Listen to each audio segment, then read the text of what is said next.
If you don't actually score that VCO, you will lose 50% of the marks.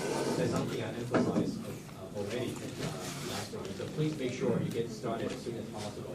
As for iPhone Studio, so far there seems to be no problem of installing that on the Mac or on the Windows. If you really got a problem, please just get in touch. I'll try to see what I can do. Or just come to the lab hours tomorrow. Okay. First, most important thing is get iPhone Studio and VCO installed. You can actually get VCO for free by your university account, so you don't have to pay anything. And make sure you regularly check the course wiki for the lectures tag and the videos tag for materials so for you study. And for the course forum, I think maybe that should be your first point to check. Make sure to subscribe to the forum. So because you can see I make regular announcement for the course. Make sure you get the notification. Okay, and as for lecture notes, I said already. And there is a textbook, like I mentioned last week. It's called Touch of Class. So this is not an OSC2 textbook.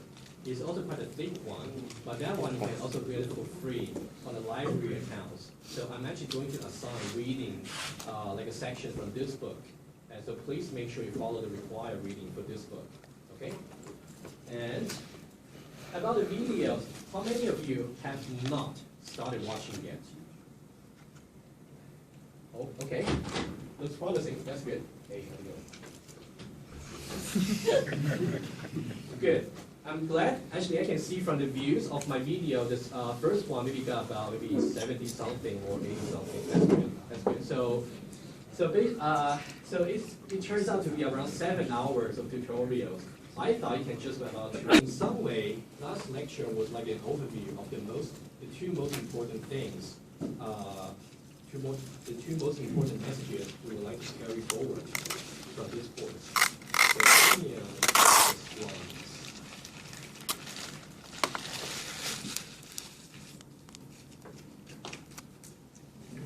Last lecture we actually talked about different issues about DBC and PDD.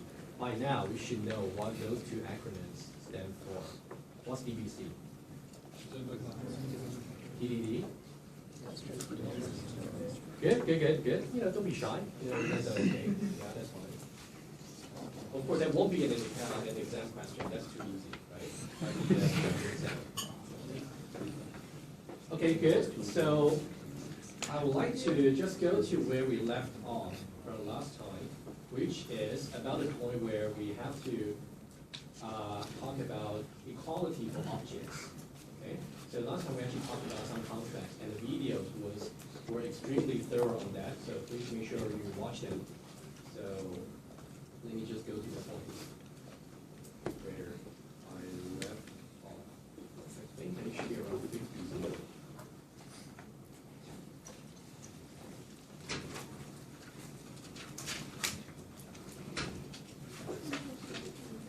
Okay, so basically this is the test case that we actually went thoroughly on the tutorial.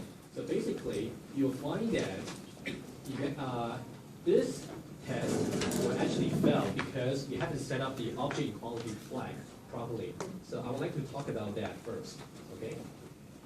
So let me just leave that over there, and let me just review what we have said so far about the cyber contract.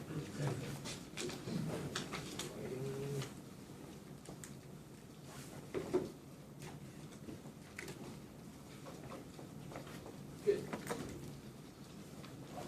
Okay. So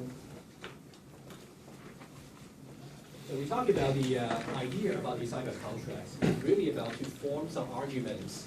Well, not the argument, sorry, to form some contract or form some agreement between clients and supplier. But what's really client and what's really supplier? You really know how to tell. Can you only be a supplier without being a client at the same time, or vice versa? What's a client? Yeah, someone who is method, good, or feature. And supplier would be someone who offers the service to someone, right? So I think so the most important thing is to know to distinguish between clients and suppliers. And that's where the idea of contracts come from. So as for clients, okay, so use someone software. So for example, let's say when you are actually in the IGO Studio, you can actually search for library classes like an array, linked list, hash table. And that, so because that code was developed by someone else, so you are the clients of those codes, right? So in that particular case, you are the client. However, let's say you're developing the code for the bank account, and I will be the person to test it or to use it. In that case, you will become a supplier, right? So you can be client and supplier at the same time. That's really important to know. So the client rely on information that's made public. So this is important to know because also in the video, I actually show you that this sounds something called contract view in IGO Studio. So from the client's point of view, they can only see the signatures of your features and also the contracts of your features, precondition, postcondition, and class invariants. Somehow the implementation code is hidden from them. They don't actually have to know. So what to be made public is determined by the supplier, of course. If they decide to say, I don't want the client to know I'm actually implementing my search algorithm using a linked list, then they wouldn't know. They only have to know the interface. Okay? So the client, they are expected to use the services appropriately.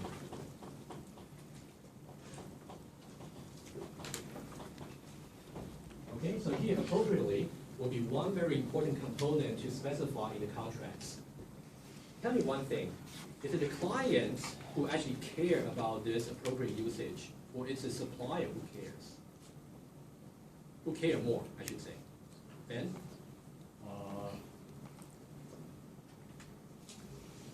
I guess as a buyer cares more. How come? Because if the client uses the service appropriately, like assuming that they use it appropriately, that's when you get the appropriate output. Mm-hmm. So then we say if the clients actually use the service appropriately, so that's actually the benefit of the supplier. Because in suppliers' implementation, they cannot, in practice, they cannot deal with all the possible input values. So they have to make certain assumptions about how the user is going to use the code. For example, let's say you're developing the design for a microwave. Would you expect, would you actually, when you are implementing the function of some user, would you actually expect some user which will punch the button when they are using the microwave? You wouldn't, right? You actually assume they are using that in a gentle way or in an appropriate way.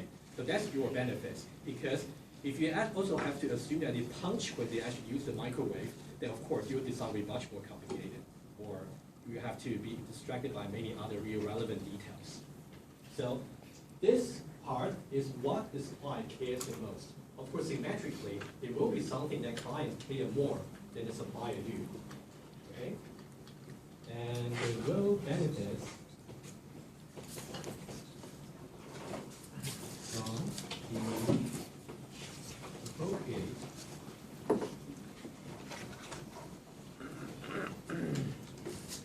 use of services. Okay? So that's the client side. Okay? And as for supplier, we have something that you might be able to imagine. Suppliers. So for supplier, we actually say those are the people who develop the software for someone to use. Okay? And of course, they can decide what to be hidden as secrets. Remember, there was a principle I mentioned briefly last time. It's called information hiding. So this is exactly this point is about. So you as a supplier, if you are developing the code, a good design practice is to make sure you hide the details that are actually subject to changes from your clients, so that they are not part of the interface. Later on, if you actually change those details, then the clients wouldn't be affected by that. So your clients wouldn't be upset by your changes. So you should really make a note that it's really about information hiding.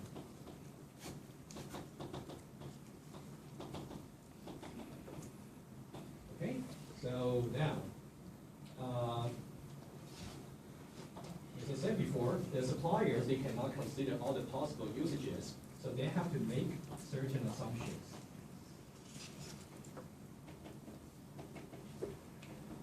Input assumptions. So here, when I say input assumptions, I mean certainly the argument values for a particular feature, but also so this input assumption also includes the states where the feature, where the services are called, are applied. For example, if you're trying to call the withdrawal feature in a bank state where the balance is already not sufficient, as far as the credit is concerned, then of course that's like an invalid state for the withdrawal to be applied. Okay, so now what they have to guarantee is they have to guarantee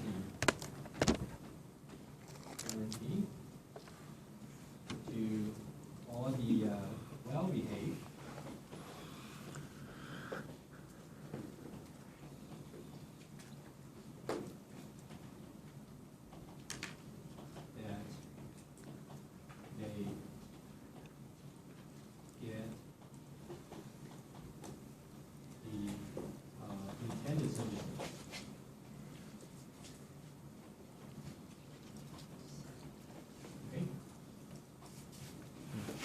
let me ask you again. So this last point here, to guarantee to all the well-behaved clients that they got the intended services, would this be, would the supplier care more about that, or the clients care more about that? I think the clients would care more. Yes, because they will be the one who actually will get the exactly. And for supplier, actually from the supplier's point of view, this part might be as weak as possible. If you simply tell me that I can do whatever, and then you will just be satisfied, then that'll be the best, right? From the client's point of view, the reason that I said that it's not to use the services appropriately. So, however, if this part is totally unconstrained, then the clients will be very happy because they can just use the products in whatever way they like without breaking the warranty. Okay, so that's really just to define what I say about client supplier. Yes? Would you please read out the last sentence? Okay, sure. So guarantee to all the well-behaved clients that they get the intended services. Thank you. Okay, so that's really on the client versus supplier. You should really be clear about how to distinguish between the two. Okay, right. And then we actually talk. So from the client and supplier relationship, we can talk about contracts. Right? And for the contracts, we have different contract types. So we have preconditions, postconditions, and closing variants. Can I erase that? You have done it?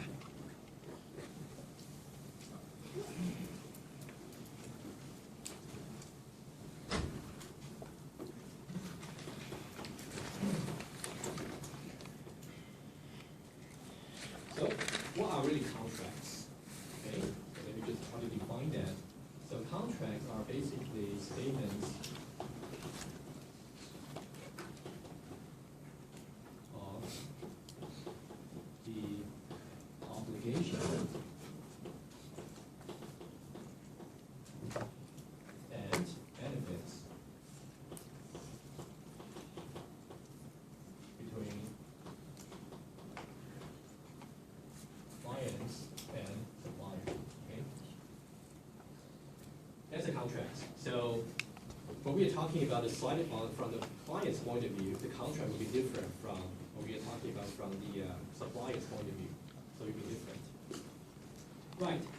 So always, Because always you're given the informal requirements for you to develop your design. Always try to look at what are the requirements that are out there for you to satisfy. Okay? And the first contract you should write, remember the essence of BBC is have a contract. It's not to write a code first. You want to write down the contract first. And once you can be sure the contracts are appropriate between the clients and suppliers, and then you can write a code that satisfy the contracts. That's basically a workflow you have to follow. And always, once you are given the requirements, you always write down the variance in your class. So for example, let's say for the bank account example, we actually have two attributes there. We have the credits and we have the balance. And the invariance we wrote is to say the balance plus the credits should be non-negative, meaning that your balance should not really exceed your credit limits. So that's really a requirement. So that's how you want to make sure at the runtime, all the objects or entities of your account do not have any invalid states that will actually violate this invariance. Okay, invariance always, which will correspond to your requirements. Okay, so now, so basically invariance simply just constrain. There are simply constraints which define what valid business objects are. So, yeah. And, so for example, the invariance, it should be established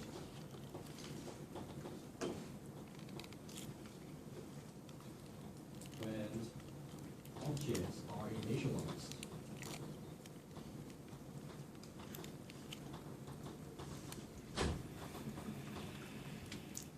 And they should also be maintained.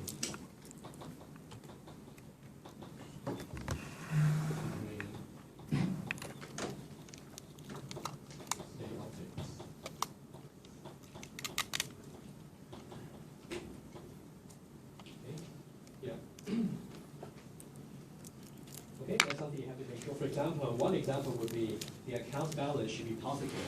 And also, let's say if a student registers student's objects, the invariance can be the GPA must be greater than we're going to some number, right? Or, yeah, there should be some lower bound, maybe no upper bound for the GPA, I suppose. And, okay, so that's about invariance. And we also have preconditions. Let me write a precondition here.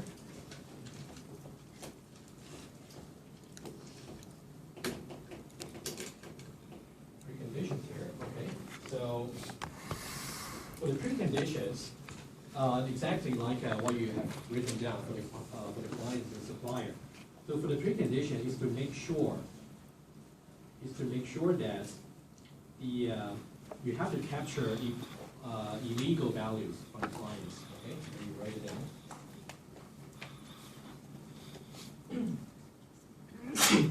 So clients misuse services may either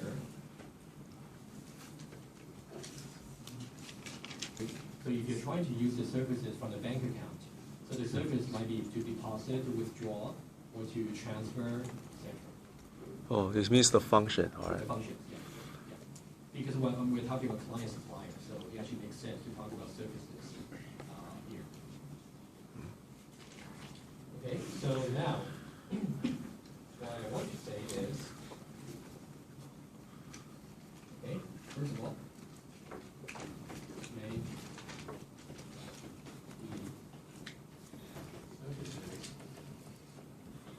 possible to increment. So there are two possible consequences. I'll write it down first and then give you an example. Or to break the system invariance. So assuming that we already have invariance defined that reflects the requirements. So the preconditions is actually to make sure the client's misuses of the services do not actually result in one of the two consequences. Either they can make the services from the supplier side possible to implement. For example, let's say we're trying to do a addition, sorry, not addition, I mean divide, division services. Let's say, if you say divide 3 by 0, what should you return? You cannot actually do a 3 divided by 0 in your computer. It's not possible. So if you actually allow the clients to actually pass this feature call without any warning or any violation of the contract, then what's going to happen? You just cannot implement that division. And here, you might break the system invariance. For example, you might say withdraw, and then you say $10 when there's a balance equals to -5. So well, after that, you would just balance will become -5, which is not allowed by the invariance. Okay, so these are the two possible consequences. Okay, and I'll write the post condition here.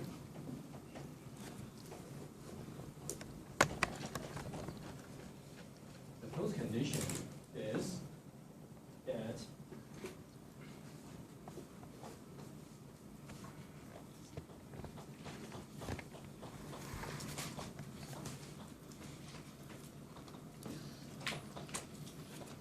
information which is not known to the clients may, again, there are two possible ways that can fail. One way is only is the keyword here, only satisfy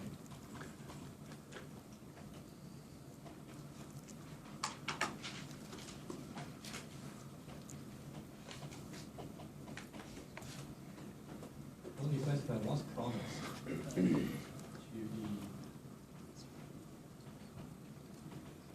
clients. And the second way to fail is we can do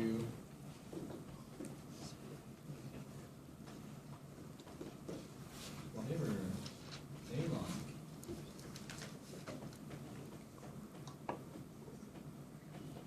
You know,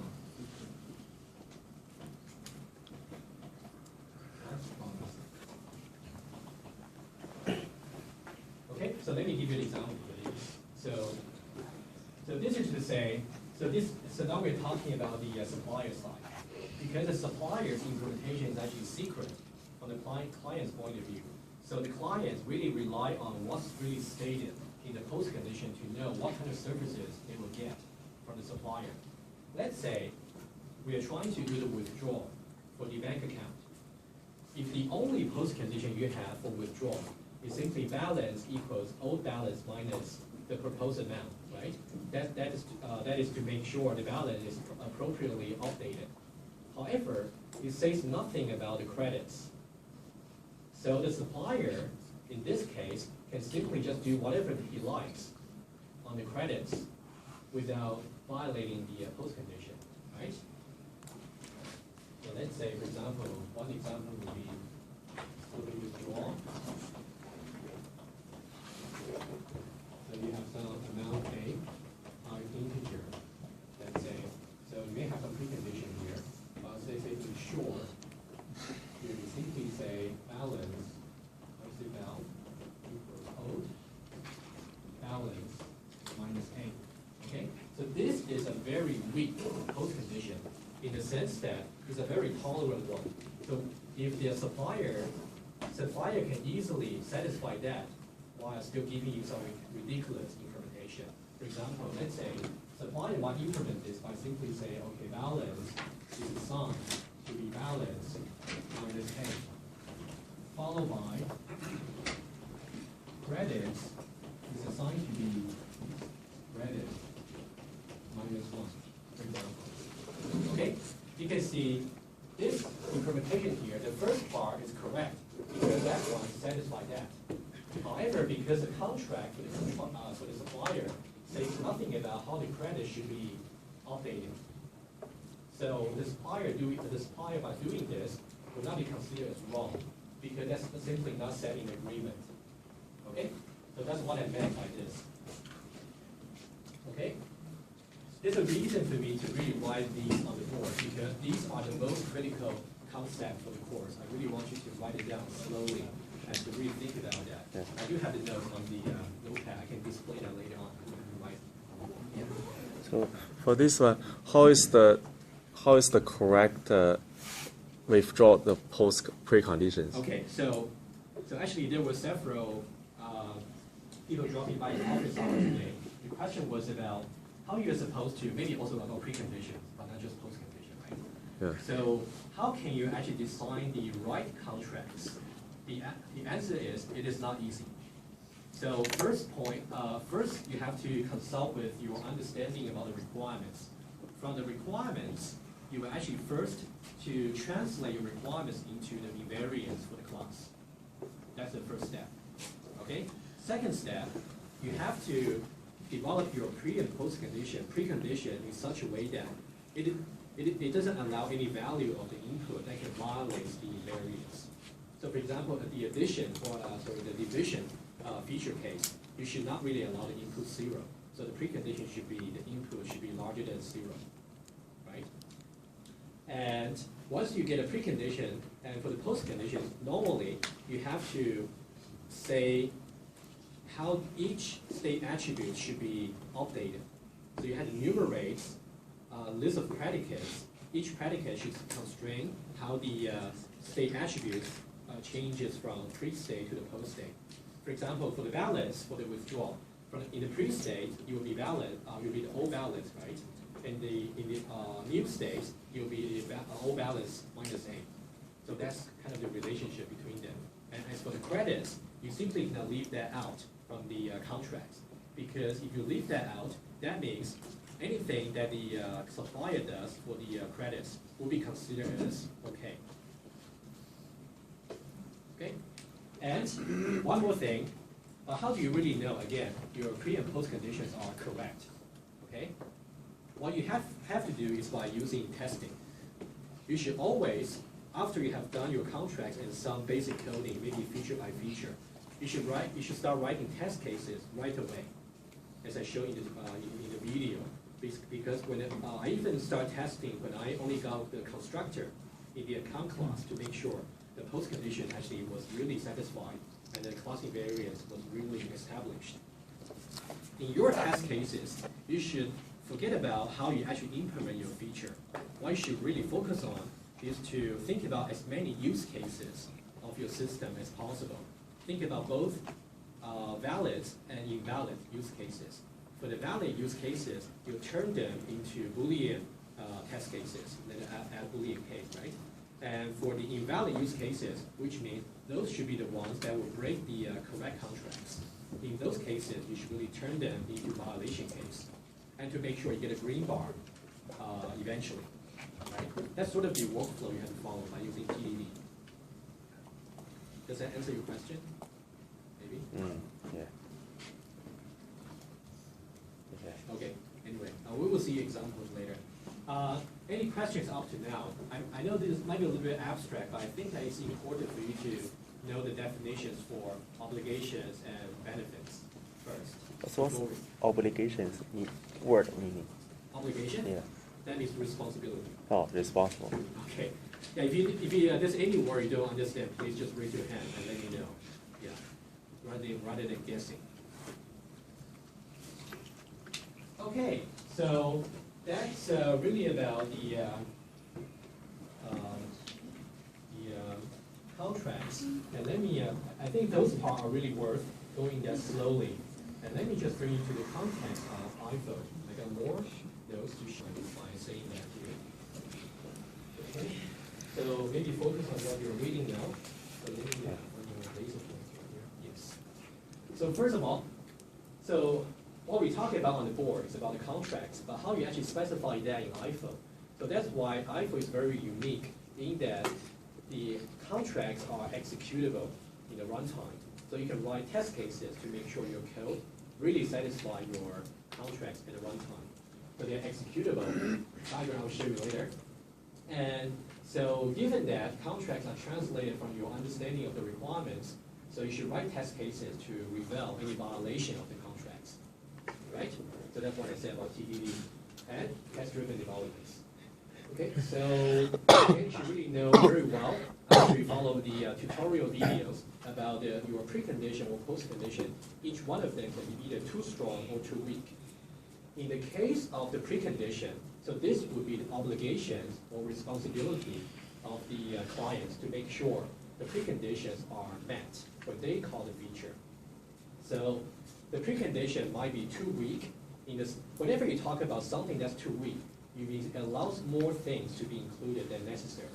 When you're saying that's too strong, that means it actually disallows, it excludes something that should be included. Okay?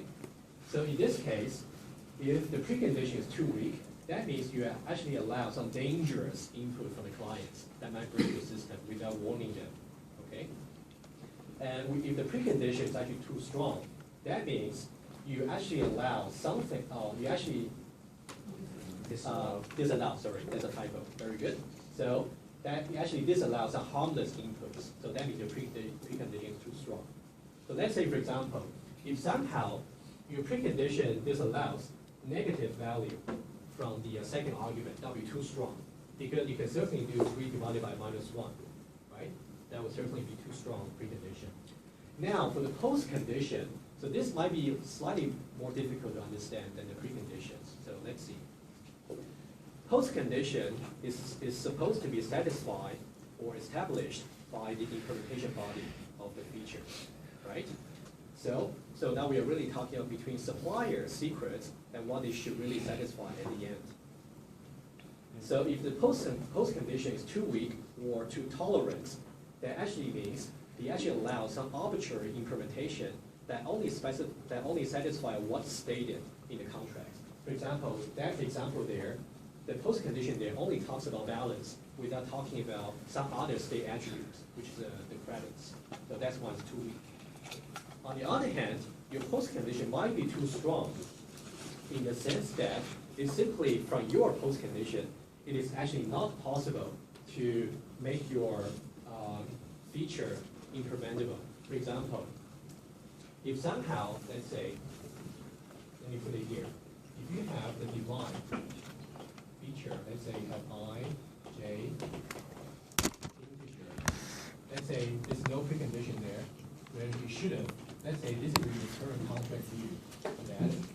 So it returns some integer. So you would say result, which is a reserved keyword in iPhone. Result is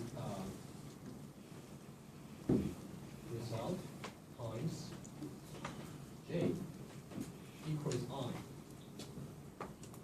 Is this actually possible to implement? To return something such that result times J equals I? It is not possible.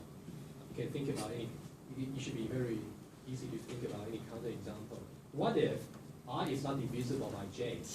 Then if you return some integer, then you can never get it exactly equal, right? So it's not possible to implement that. So that means your postcondition is too strong. You should really distinguish between the cases where, in the cases where they are not divisible, you should really also consider the remainder of the division. In the case where it is divisible and non-zero, then this postcondition here will be true. Okay? Anyone really get lost? Yes, Ben? I'm not lost. Yes. So basically, are you saying too weak would fall under do whatever they like beyond what the contract states? Yes, they can do. Well, actually, in some way, these two, you can actually find examples for each one of them. So you should really consider this. The first one is too weak. The second one is too strong. You can think of they are actually just one single point. The single point is, if your postcondition is not complete enough, then the supplier can do whatever that's beyond their contracts. Okay, so would it be something like I think you go to the bank projects, and then remember that, sorry, it's a little bit too big, so I'll point you to where you should look at. So if you go to the test account class, make it bigger, yeah. So if you go to test account class, so what the specification test we have, exactly what I show on the slides, is the last constraint we were trying to assert is to say, so today withdrawals is actually the withdrawals we have done today so far. We want to make sure that this transaction here, which means we have done today $1,000, and we have done today $4,000. So each one of them is a separate transaction. We want to make sure, so these are actually transactions that are actually in the result as returned by the query. Okay? So that's actually what's said in the video. So I just want to emphasize the point about equality now. That's very important for you to understand. Okay, now you can see that here W1, W2 are brand new transaction, right? Because if you look at the declaration here, W1, W2, W3, they are transactions, right? However, if you look at how today's withdrawals was actually returned, it is actually returned by, earlier code, let me show you where it is. It's actually returned by, you see, this is where the today withdrawals get assigned. It is returned by this withdrawals on queries, okay? Let's see how the transactions were actually included from there. From there, you can actually see that withdrawals on. If you go there, you can see that it basically just returned an array of transactions that's withdrawn today or the particular days. Over there, you can see we also have the create clause for the transaction. Oh, actually here, you can see, it's actually here. This is how we get a transaction included. You simply just get the transaction return from there. And those transactions comes from the withdrawal feature. So in the withdrawal feature there, you actually have, again, the create transaction make.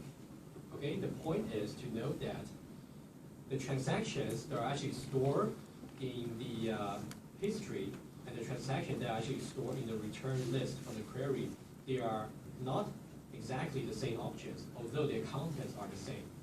Okay, so this is really something about to compare objects rather than compare references. But let me just put a breakpoint here and show you. So to put a breakpoint, you have to go to the flat view. Okay, and then we test. So I want to stop over here, exactly here, and see what happens. Okay? So now, there will be some contra violation occurring before in previous test cases, so don't get confused. I just want to run until the breakpoint is hit. Okay, so now here it is.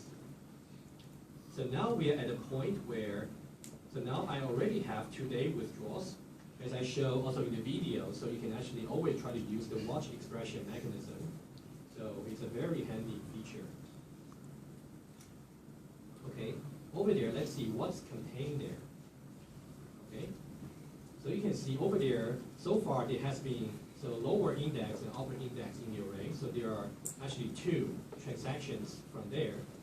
You can see that the first one is actually a transaction with,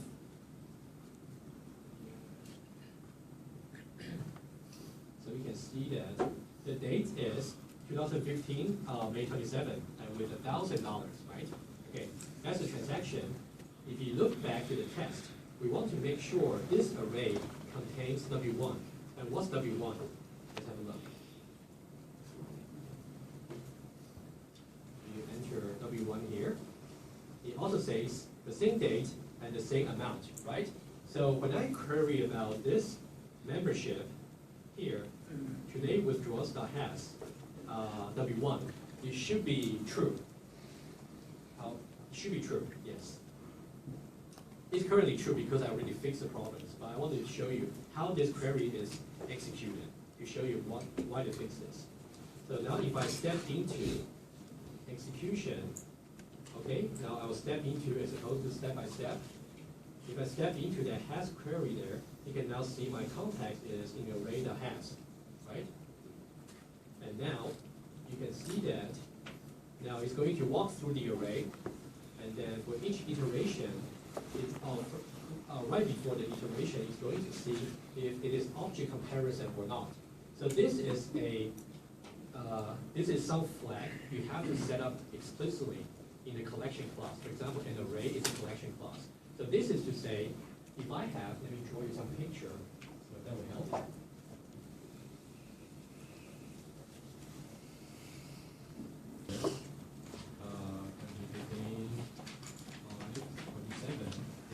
$1,000. Okay, this will be another transaction. And W1, so this is today.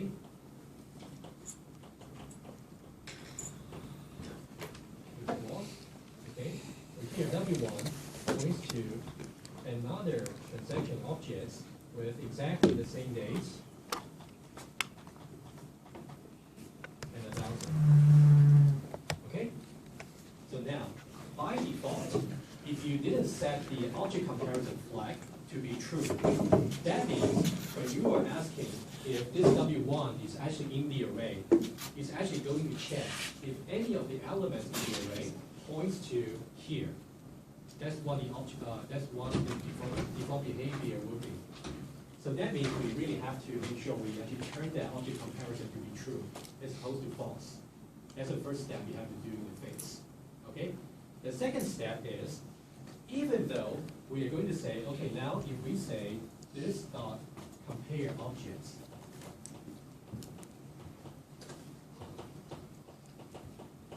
so this is the first step to make sure the array compares objects by default.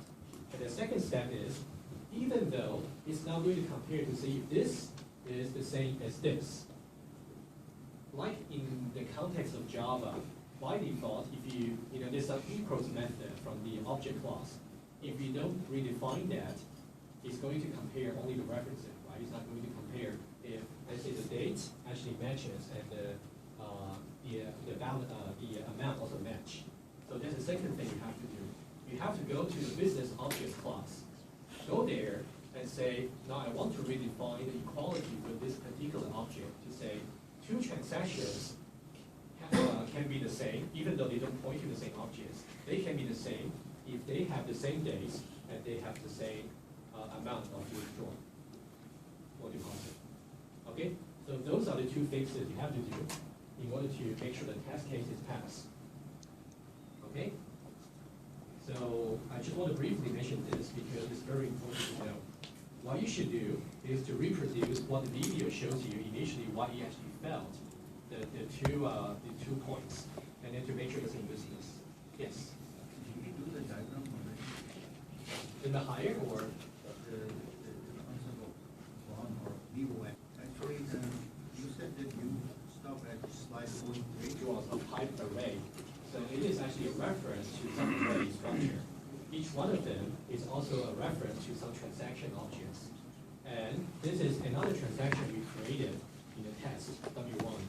And now we are trying to make sure, when you query to see if this transaction object is in the array, by default, it wouldn't allow you to get the correct result. You actually have to do two steps. The first step is you have to make sure you compare objects for the array. You have to override the default behavior. Okay? And the second one is you have to make sure you also define what it means for two transactions to be equal in the transaction class. So those are the two steps you have to follow. Okay? Any questions? Eventually pass by fixing all the errors. And I think the videos covers, and also this is the way to write the loop, iterating through the links that you should know. Okay, so I think, yeah, so exactly what I said over there. So that's the runtime structure. So you can also read over the slide to follow that. Okay, so we covered this already. So that's the EECS, so object comparison, what I showed in the debugger. And so the tilde here is actually a syntax shortcut for EECS. Okay, so the only difference is when you say, if you say objects 1 dot is equal object 2, as opposed to object 1 tilde object 2. The only difference is in the case where object one is actually void, it's null, then this will be some violation, right? Because you cannot call a feature on the void targets. However, this here is actually going to check first to see if either both of them are void. In which case, this will return true. If one of them is, if only one of them is actually void, then it is going to return false. If this guy here is not void, it's going to call the disequal feature that's defined to this object. Is it clear? What's the void means? It is null. That's null in Java, which means it's a reference to nothing. Oh. A null pointer, right? You can think of that. Okay, it's a pointer pointing to nothing, pointing to nowhere. Okay, so